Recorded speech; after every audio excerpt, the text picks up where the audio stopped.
तळोदा शहरासह सूर्यवंशी नगर हरिओम नगर परिसरात मूलभूत सुविधाची समस्या दिवसेंदिवस वाढ होत आहे। अपूर्ण रस्त्याचे कामे, साचलेल्या पाण्यामुळे रस्ते व गल्ली बोलत तलाव साचले आहे। नागरिक मार्गस्थ होताना अपघात होत आहे। अनेक समस्यांना तोंड द्यावे लागत आहे। याकडे पालिकेचे दुर्लक्ष होत आहे। समस्या सुटत नसल्याने संतप्त नागरिकांनी व शिवसेनेचे पदाधिकाऱ्यांनी अक्रम होऊन पालिकेत जाऊन मुख्याधिकाऱ्यांना जाब विचारला। समस्या 8 दिवसात सुटल्या नाही तर तीव्र आंदोलन छेडण्याचा इशारा शिवसेना वतीने दिला आहे। मुख्याधिकाऱ्यांना मागण्याचे निवेदन देण्यात आले आहे। आता जसं त्यांनी सांगितलं की आता फिल्टर प्लांटवाला पण येतोय, ज्यांनी गटार केली तो गटारवाला बी येतोय। त्याच्यानंतर आपल्या रस्त्यामध्ये पाणी कसं थांबणार नाही, फक्त मेन रस्ता धरू नका।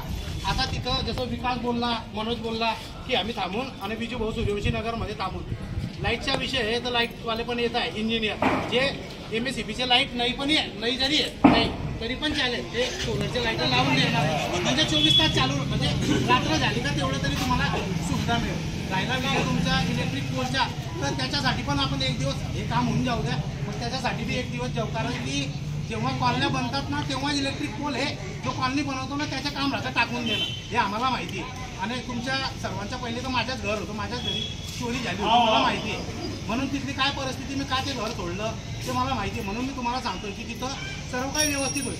परंतु जर यांनी 8 दिवसामध्ये आपलं काम पूर्णपणे मार्गी नाही लावलं तर आपल्याला सहकुटुंब सहपरिवार, बघा समस्या आपल्या सर्वांच्या आहे, आम्ही तुमच्याजवळ आहे, तुमच्यासाठी लढू, त्याच्याबद्दल काही वाद नाही। परंतु तुम्हाला पण आम्हाला साथ द्यावा लागेल, म्हणजे सर्वजण सोबत राहिलो ना, एक लाकडी कोणी पण तोडून टाकेल। सगळ्यात जास्त हरिओम नगरची उपस्थिती आहे। नाही पाहिजे नाही, आपल्याला त्रास आपल्याला आहे तर आपल्याला यावंच लागेल। नाही आपण ह्या आते बैठेंगे सबच सर्व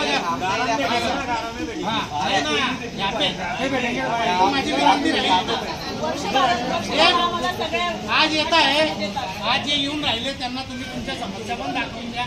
मनोज आहे, शरद आहे आणि